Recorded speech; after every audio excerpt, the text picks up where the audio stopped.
Vlade, drage liberalke, dragi liberali, pozdravljam vas u ime verifikacijske komisije. Od ukupno 340 liberalki prijavljenih za sudjelovanje na osnivačkoj skupštini pristupilo ih je 259. Stoga konstatiram da će sve odluke donesene na ovoj osnivačkoj skupštini ženske inicijative Hrvatsko socijalno-liberalne stranke liberalki biti pravovaljane. Želim nam uspješan rad.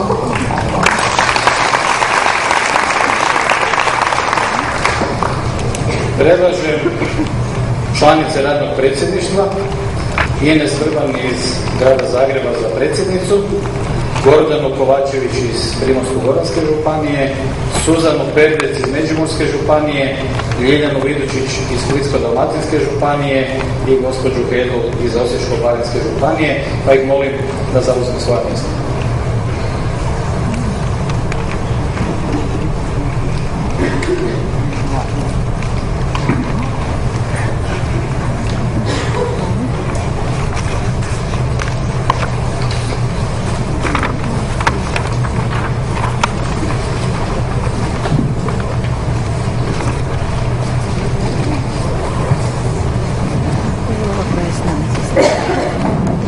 Evo, predlažem da predsjednica sjednice. Hvala.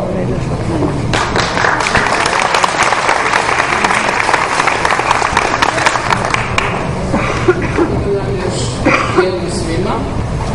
Na ovom ključima ne čujete. Čujemo.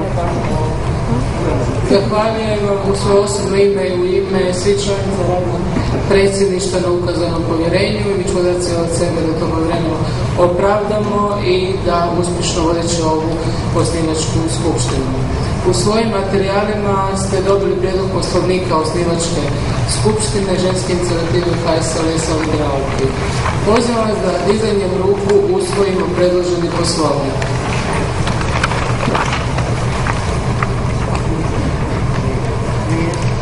Koliko ja mogu vidjeti odavde, jednoglasno smo ga usvojili. Meni je slučajno protiv. Konstatiram da je poslovnik osnivačke skupštine ženske inicijative HSLS liberalki usvojen. Isto tako u materijalima koje imate ispred sebe dobili ste i prijedlog dnevnog reda skupštine. Pozivam vas da glasamo za dnevni red. Ko je za?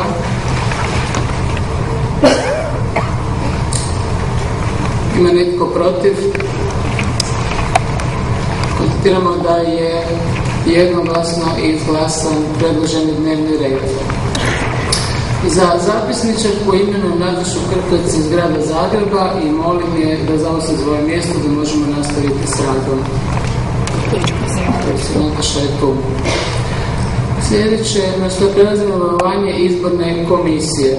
Za predsjednicu izborne komisije predlažem Andreju Latinović iz grada Zagreba, a za članice Matildu Mrković-Kalik iz Šibensko-kninske županije i Lijanu Nekić iz Primorsko-goranske županije. Da li su sve članice izborne komisije tu? Jesu.